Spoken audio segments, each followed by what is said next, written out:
શું નામ છે આપનું? મેરુનિસા ક્યાંથી છો? કડી.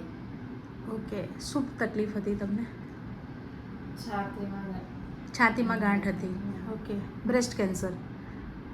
તમે ટેસ્ટ કરાવ્યું છે ને? શું એમાં આવ્યું છે? કાર્સિનોમાં બતાવ્યું છે ને એમાં? કેટલા વખતથી છે એમને? આમ તો ઘણા ટાઈમથી છે પણ છેલ્લે 2 મહિનાથી ખબર 2-3 મહિનાથી ખબર પડી ગાંઠની. Okay okay. ડૉક્ટર બતાવ્યું પછી ખબર પડી, રિપોર્ટ કરાયા, મેમોગ્રાફી અને બાયોપ્સી કરાવી, બંને કરાયું. ઓકે, પછી ડૉક્ટરે શું કીધું? ઓપરેશન કરવાનું કીધું? ઓપરેશન તો કીધું, કીમો અને રેડિયેશન. એટલે તમારે કરાવવું નહોતું? મમ્મીને કરાવવું નહોતું.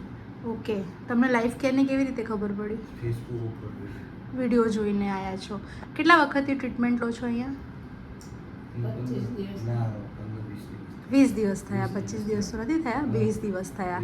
ઓકે, તમે આવ્યા અને ત્યારથી લઈને અત્યાર સુધી શું ફેર તમે ઓબ્ઝર્વ કર્યું છે? કેટલું છે? 50-60% તો ફરક છે.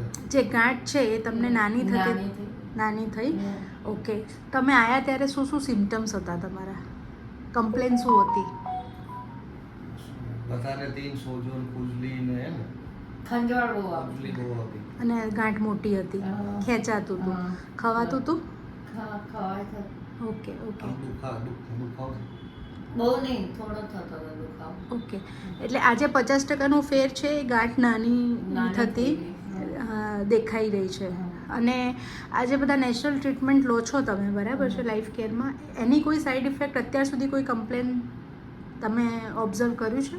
ના. કોઈ કમ્પ્લેન નહીં. ના. બોડીમાં શું ચેન્જીસ છે બીજા?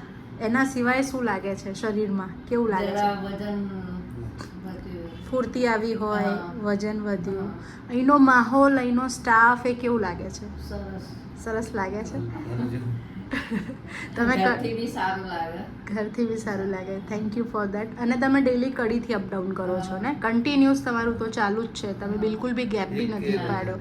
તમે બીજા કેન્સર પેશન્ટોને, ખાસ કરીને સ્ત્રીઓને, બરાબર, તમને બ્રેસ્ટ કેન્સર છે એટલે ખાસ કરીને સ્ત્રીઓને શું મેસેજ આપવા માંગો છો?